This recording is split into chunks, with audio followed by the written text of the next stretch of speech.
Hey, everybody, and welcome to Your Next. I'm your host, Jerome, and we went north. We're above the border again with she's not actually my new Canadian friend. She's my old Canadian friend. I met Lorraine I think it's almost 2 years ago now.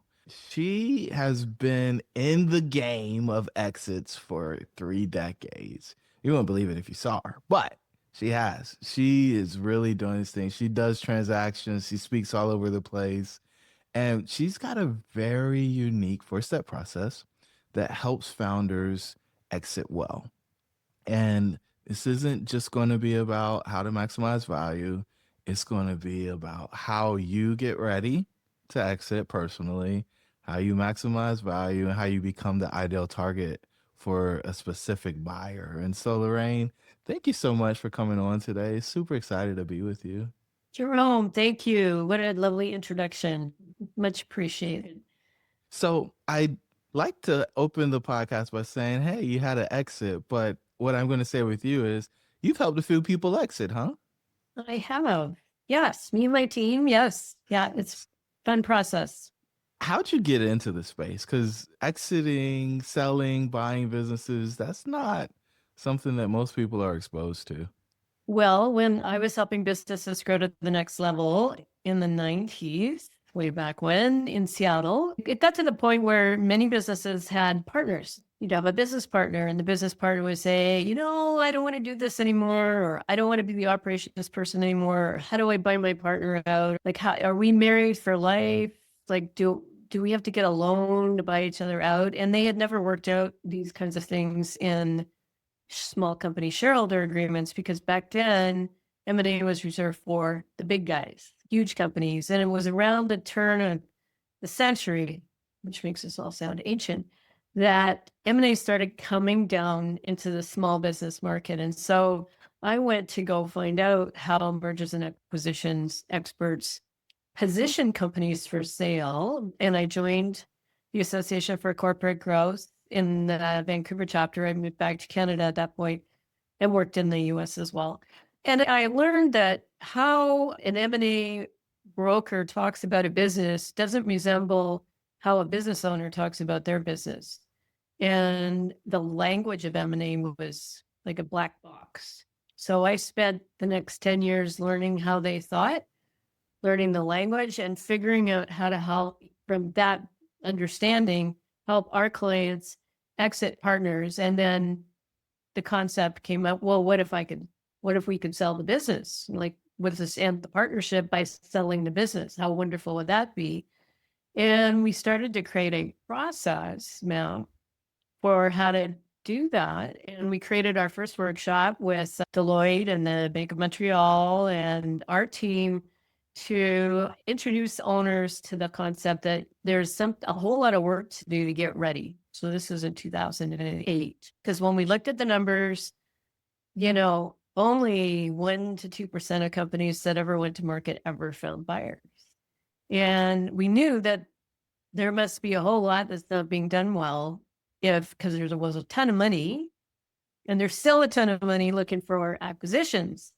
And here we are, fast forward to 2025, and still 1% to 2% of businesses going to the market find buyers. And I find that astounding because in this interim period, exit planning has become all the rage and M&A is more understood by some people, well, not many. And business owners now build businesses to sell, especially on the tech side. But you can build a business to sell even if you're not in tech. And we've conquered the framework for how to do that. And it all starts with an owner knowing what they want. And for some reason, that's a complicated question. I don't know what you find when you speak to owners. Well, I think They most often people don't know lack what they want. clarity. Most people lack clarity in general. So to ask them what they want is almost it's almost like asking a wife what she wants for dinner. You probably should pick. Lorraine didn't like that, but it's okay. Because they want everything. And it's like, oh, I want all the money. I don't want to have an earnout. Insert, insert, insert. And it's like, and I want to have a fulfilling life after I exit. where I don't have to do any work. And they're like, how do you actually do that? And so you said something that I think was key, though. You talked about, you said 1 to 2% of businesses actually find a Buyers. buyer. Hmm. Huh? Aren't people just going to line up to buy my business whenever I get ready? We got all these baby boomers. I think they own like 70% of the businesses, small businesses, that are this part of this silver tsunami. And you're suggesting to me that there won't be a line wrapped around the building with offers and money flying everywhere to buy their businesses? Sadly, yes. And boomers have been aging for the last 15 years. And there was this prediction that there would be this mass exodus and this great transfer of wealth. But what actually is happening are businesses are not selling. They're not transferring to the next generation at the same rate. They're still owning them. They still run them at 70, 75. And, I think there's a multitude of reasons for that. One of them is they don't know who they would be or what they do post exit. Number two, one of the most powerful motivators for many business owners, especially older business owners, is they were building the business for their kids. So they're still waiting for junior to step up to the plate or be ready. And, they've never really known how to have a frank conversation about how to make that happen. And so there's no mechanisms, there's no planning, there's no questions for junior to know, gosh, how do I step into and take over dad's business, even if I want to? Do I want to?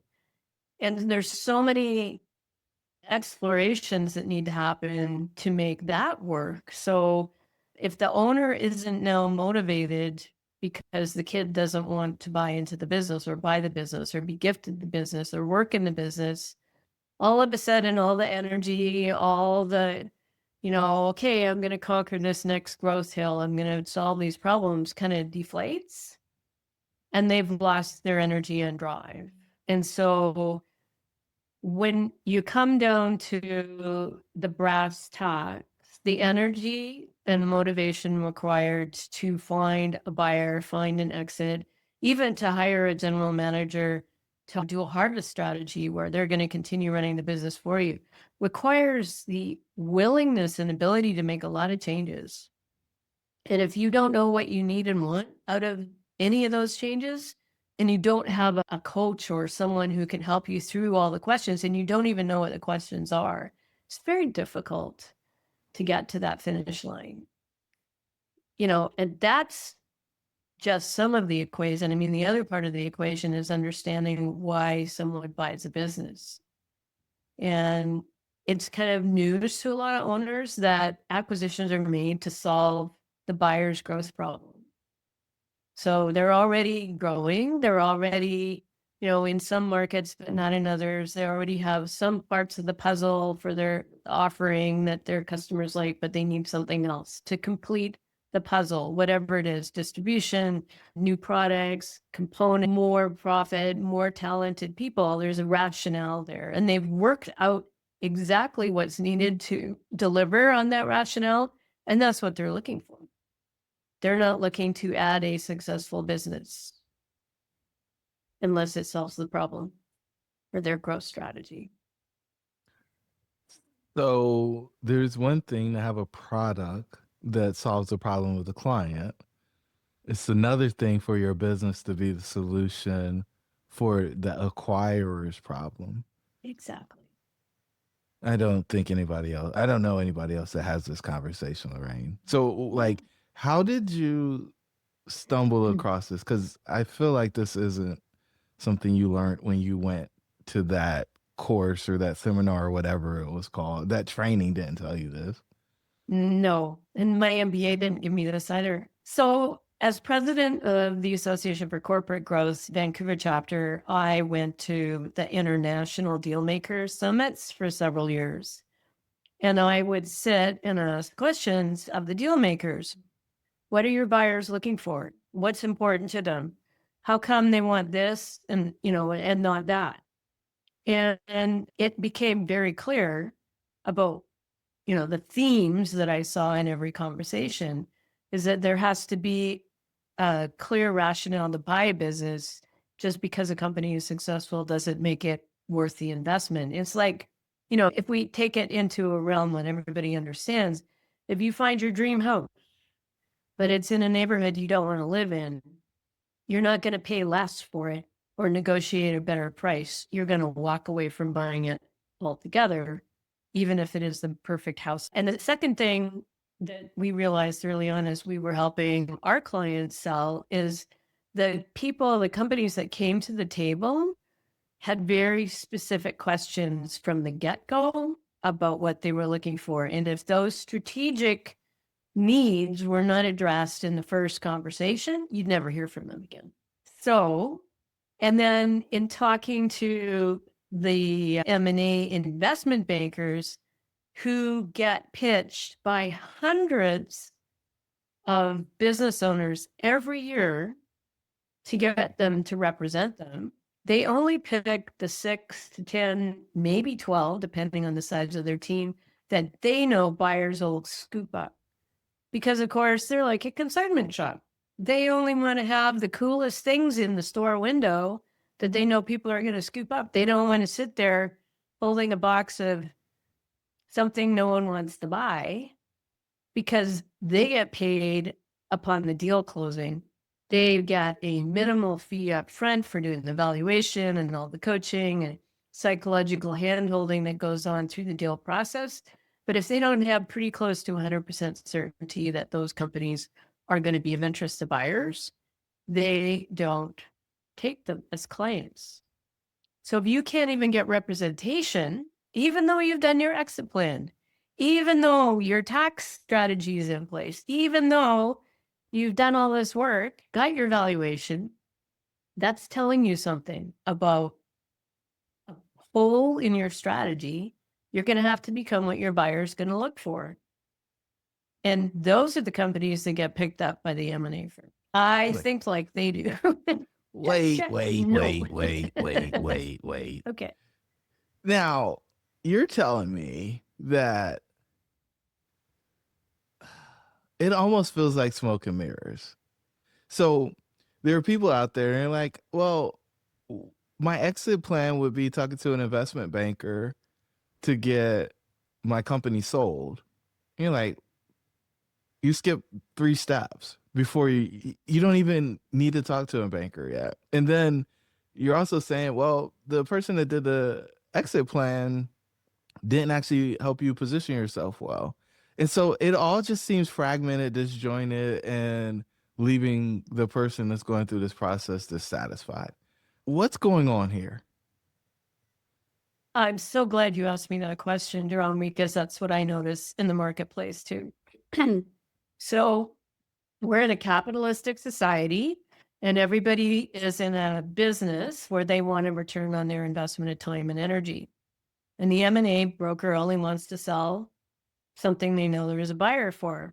They're transactional. They don't want to take any time to explain to the business owner why they're not picking them up as a client. They just did their checklist and went, sorry, and on to the next because they have a waiting list. There might be somebody better over here. The exit planner is in the business of preparing an exit plan, and you're not taught in exit planning training that you have to position to become an ideal buyer because that's consulting work. It's not exit planning work. That's unpacking your value proposition and looking at your business in a whole other way. That's what we do that will help position yourself for a type of buyer that would not normally look at your business.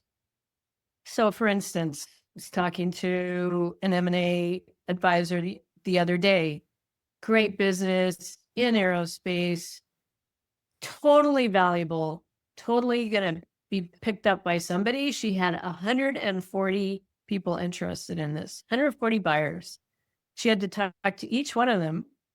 And because the owners are fighting, because some owners want to sell and others do not, and they haven't worked through those issues, because some of them it was 2 acquisitions that hadn't fully integrated, they had no idea how they were going to grow the business to the next level. So their value proposition had gone by the wayside. They were losing clients.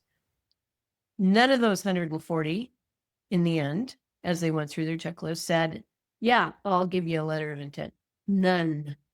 Wow.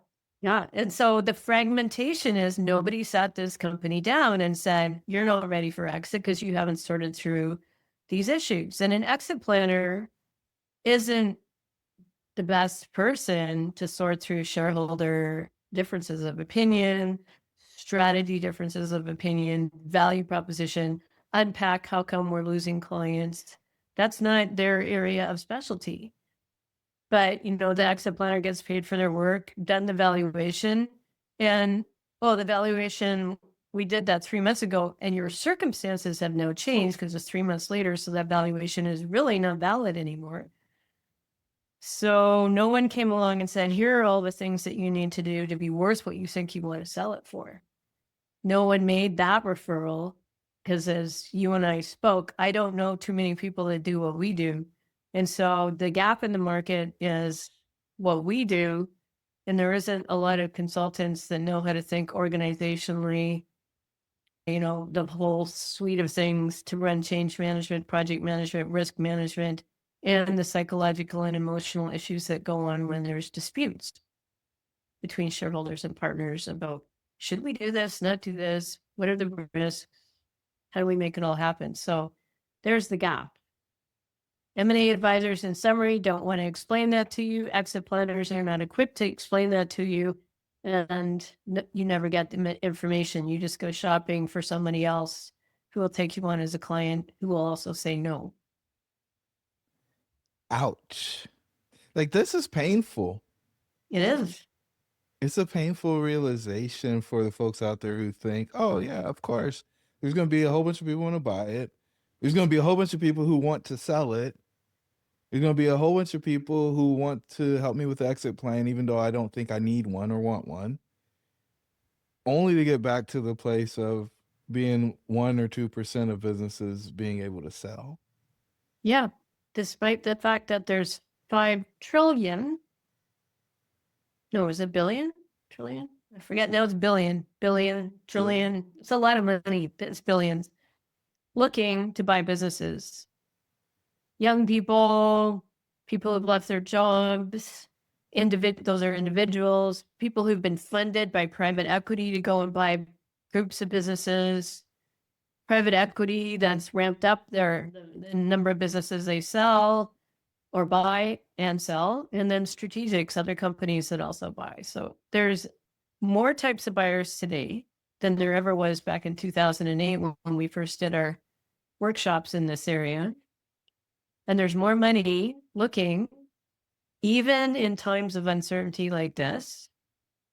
And there's more businesses that are going to market. So you mentioned the different types of buyers. Mm-hmm. A funded searcher Mm-hmm. is kind of an anomaly in the marketplace from my perspective, because there's a whole lot of people, they're on the Cody Sanchez wave, buy businesses with no money out of pocket, Main Street businesses, boring businesses, etc. And they convince the seller to finance the deal, take little to no cash out their pocket, and if the business does well, the seller gets paid. If the business doesn't go well, they get the business back. But a funded searcher is very different from that. Can we talk about that and why it's probably a good idea to talk to them? Because they don't look like the traditional buyer. No, and they don't look like the traditional buyer because they're 28, 29, 30, 31. They don't look like they've had any business experience. And it seems like a story when you hear that, a bunch of funders have given them millions to go buy businesses. It just seems like, a scam of some sort, but it's not a scam. And not only are they buying one business, they want to buy several, and they want to be operators in the business. And that's why they got the funding. They have, again, an investment thesis, one of those fancy terms, that says, I am going to buy plumbing service companies with recurring revenue contracts. because I want some recurring revenue and I want some project revenue because project revenue only is high risk. And I'm going to look for friendly business owners who are interested in that. But what they're finding, because they call me regularly, is that business owners are suspicious of them. It's very hard to get even a coffee date because business owners are called constantly by business brokers to sell their business. So they don't know who to believe, who's a scam. And frankly, they haven't got their tax stuff in order and they've been sort of talking to the wealth planner, but they never really finished that work to get their understanding of how much they need. And they haven't got a valuation yet. And they haven't done this. So it's not my time. I can't talk to you right now. It's not time. And of course, the best time to talk to a buyer isn't when you're ready. The best time is when the buyer shows up and will wait with you because they're interested for you to put all those different documents in place and do that planning and work with you to get to some kind of deal. And they're not going to be all earn out. That is the worst deal a business owner could do. Never take an all earn it. Because you've just given all the risk for growth. Like, is this guy know how to run my business? And you're going to bet on this horse to run your business to produce predictable cash flow enough to pay you out.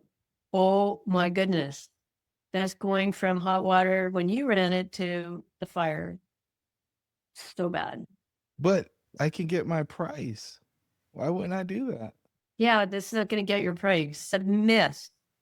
Because, an entrepreneur who hasn't had your business experience and has been an employee is not an entrepreneur. They don't know how to weigh all the decisions you make every single day in your business to know what the best plan is. They might tinker with the people, upset the workflow, change the culture with their attitude and how they manage the business because, hey, now they're the owner. And that does something to people psychologically. And now all of a sudden, being the owner is more important than knowing how to produce net profit at a predictable rate and achieve growth and without alienating customers. And the net profit, that's got to be north of 10% of sales so that there's enough cash left over to pay out the earnout. So you're not getting your price in the way you're thinking about it. Scary. So, all right. So we should be willing to talk to more people just in general about our sell or our exit because we can't really judge a book by its cover when it comes to acquirers. Is that I fair? think that's fair. That's fair. Going for coffee with the attitude of you never know. And also, there's nothing like a buyer standing at the door to make kick you into gear and go, okay, let's go back to my financial advisor and work out my goals and what I really need to get out of this business and understand if it's actually worth what I think. And maybe address some of the value drivers that the buyer will be looking for and that I need so that my business will be worth what I want to sell it for. Nothing worse than tell your financial advisor saying, hey, you need 5 million or 10 million. You probably don't need 5 million, but hey, your quality of life has to change or how you live your lifestyle is going to have to change if you can't sell your business for 5 million. Now that locking into the number your financial advisor gives you also causes a bit of a problem when you go to evaluation and you see that what the business is worth on paper, according to an accountant, isn't what the financial advisor said you need in order to fund your retirement or your angel investing goal or your charitable activity that you want. That's where we come in. It's like we show you how to make it worse what your financial advisor said you needed to sell for so that you're not busy thinking you can negotiate with a buyer to get that number, which never works. So, but we can just show them projections and give them a pro forma and they'll buy off of that, right? Well, Well, if you can deconstruct how you're going to make that happen if you're not around anymore and show in detail how everybody else around you knows how to achieve that goal, regardless of whether you're there or not. And if the buyer stepping in isn't going to disrupt all of that after they buy.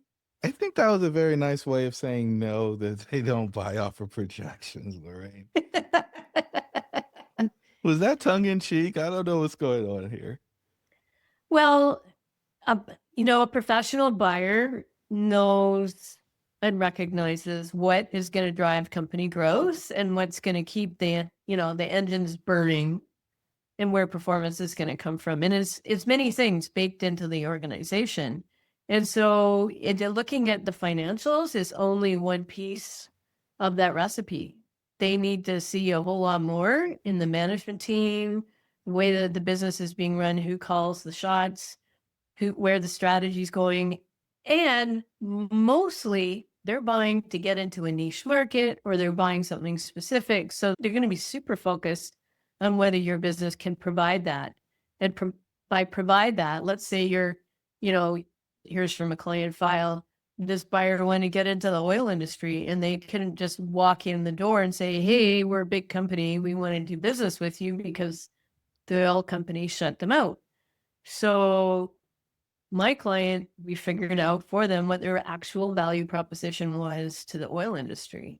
Well, they're really good at doing small projects that big oil doesn't have the time for, and big engineering firms don't want to do. So we niched them in that, even though they also did work in forestry and they did industrials and they did all these other things. We put all the eggs in that basket, and that's what got them the valuation, more than the valuation that the shareholders wanted. And that's why that big company stepped in and said, yeah, we'll buy you because we could do small projects in the oil industry and then start selling them all the other things that we do that this one little company doesn't do.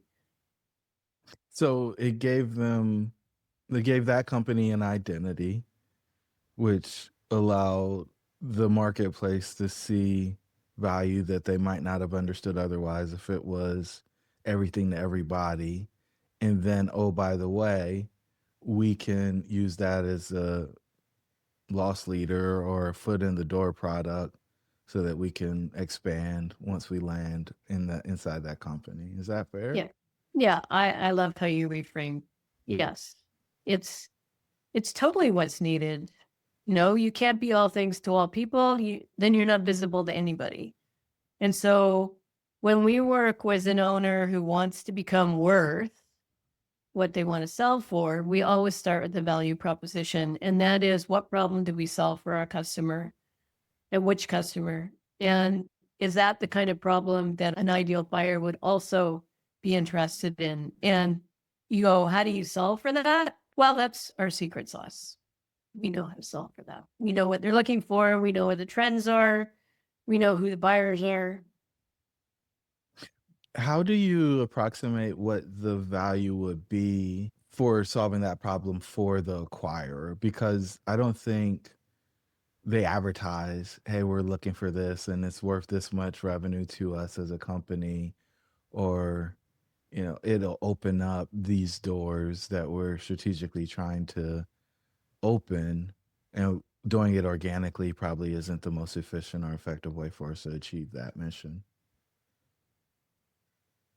That's a complex question, but if today that company is worth a multiple of 3.5 because it's in the industrial sector, so it's business services, it's engineering, or it's industrial manufacturing, they're all in that space, and they don't do anything special.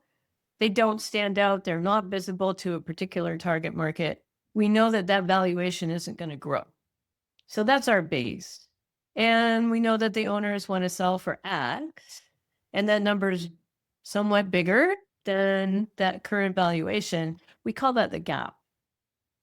And we talk about the things that will drive up that multiple, so it can go from 3.5 to 4.5 within the industrial sector, which is where similar companies sell for that amount. So what's going to drive that? It's the management team. It's the knowledges and systems, not heads.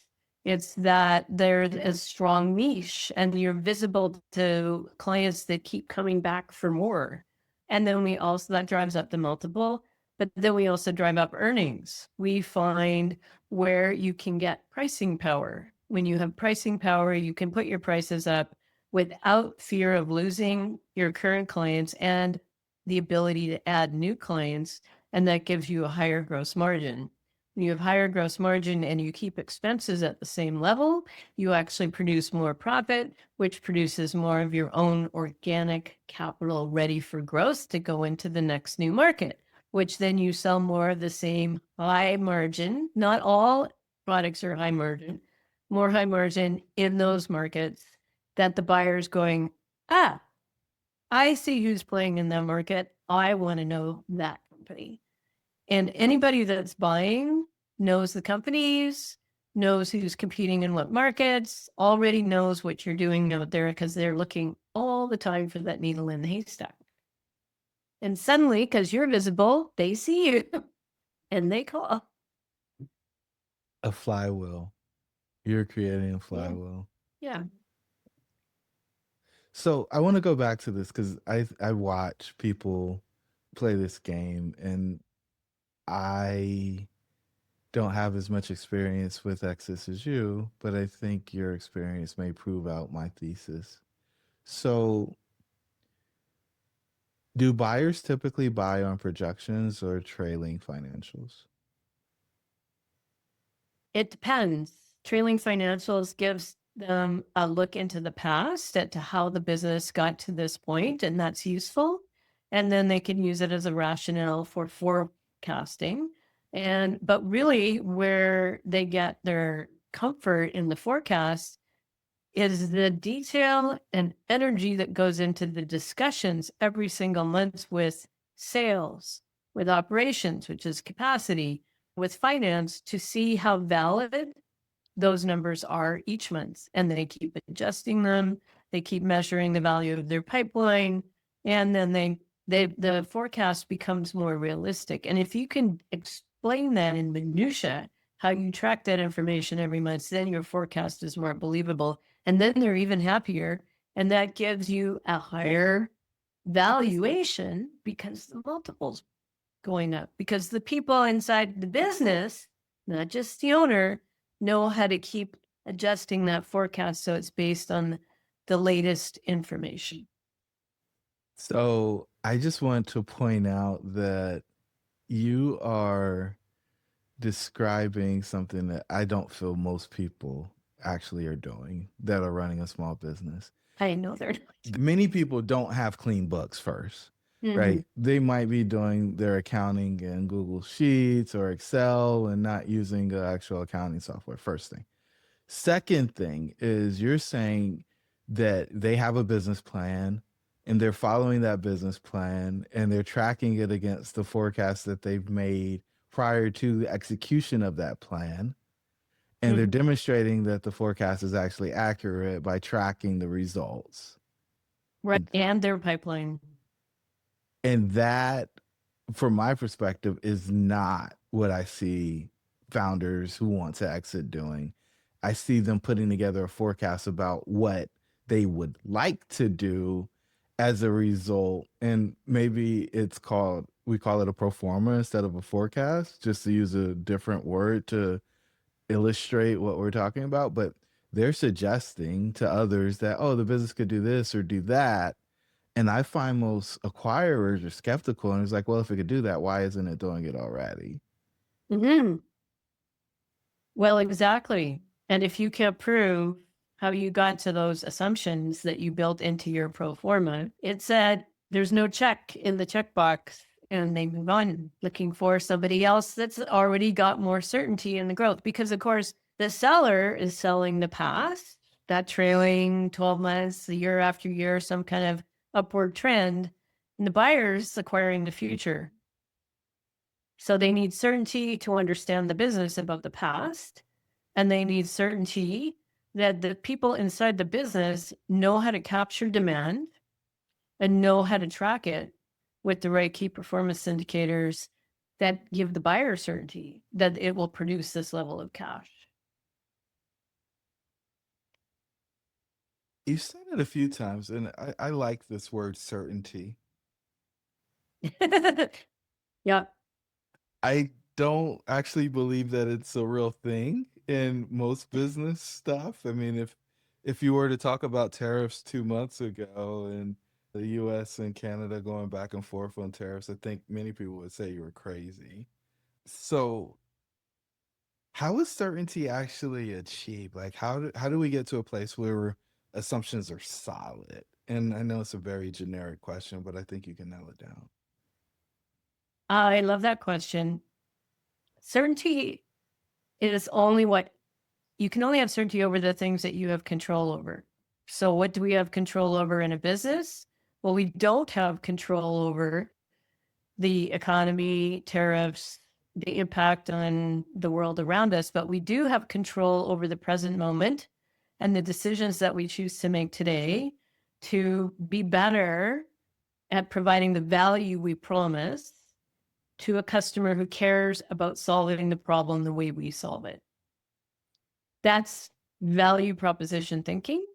And the better we become at that, the more those clients will tell two friends that they just had a great experience.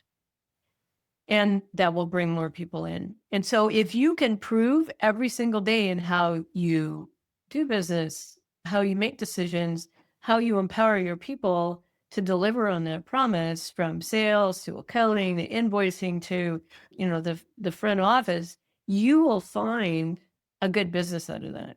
It's the people that stand on the sidelines and say, "Oh, I can't do anything until I have certainty out there from the economy."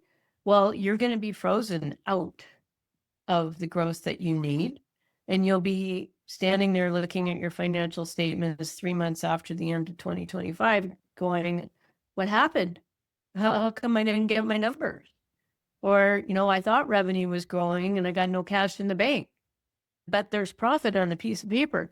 Like, how come is that? The time to ask those questions is now, not when you're past the year that you could have done something about it. And so we have to unfreeze our mindsets and take control over the decisions we have control over, and come out of the mindset that the bad thing is going to happen, because it will if we stay frozen. The bad thing will happen. If we wait for news about how the tariffs are going to affect the country or the industry, the bad thing's going to happen and you'll be right. But if you take control over your mindset about what can we do today, what is our desired end result for our company, what is our desired end result for our customer, what is our desired end result for the culture we want to create, that you have control over, that you can be more certain about, especially if you're modeling that kind of mindset shift every day in all that you do. That's how you get certainty. So it sounds like you have to begin with the end in mind. Sure do. And then your problem framing is going to be accurate, instead of picking a problem and going, "Yeah, let's solve that. Let's wait until we see what's going to happen with tariffs." No, no, no. And then paralysis and fear only have one outcome. The bad thing happens that you hoped and wished wouldn't, but you didn't take the right action to shift mindset into possibility to make your actual desired end result happen. Ooh, for some people, this is going to be a cold bucket of water poured on them. For others, they're going to find it refreshing because it's a conversation that needed to be had. Mm. We've covered a lot of ground today, and I think it would be really valuable, one, to tell the listeners how they can learn more about what you guys have going on over at your firm. And then I'll ask you the final question. Okay, thanks, Jerome. Well, we have a 4-step process to help owners who want to make their company worth what they want to sell it for. And that 4-step process is going to help you close that gap. And part of closing the gap is helping you understand who you want to be and how you want to live post exit. Because, of course, if you do this 4-step process, you are far more likely and certain to find a buyer. And you can find out more about us at spiritwest.com and on LinkedIn, Lorraine McGregor. which is how we connected. And I'm so glad that Yeah. we did. All right, Lorraine. So we covered a tremendous amount of ground, and people could have got lost in the sauce in one place or another. If we had to pick one thing for them to take away from the episode, what would you say that is?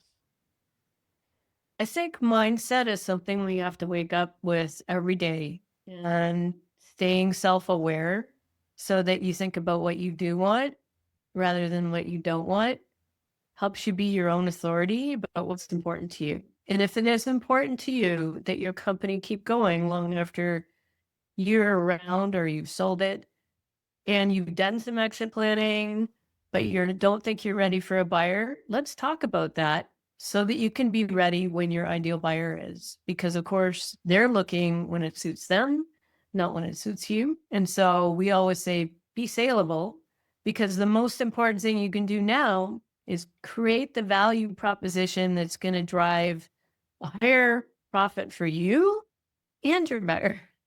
You both benefit. Be saleable all the time. Be sellable all the time. Lorraine, this was a great episode. Thank you so much for sharing all of your wisdom with us.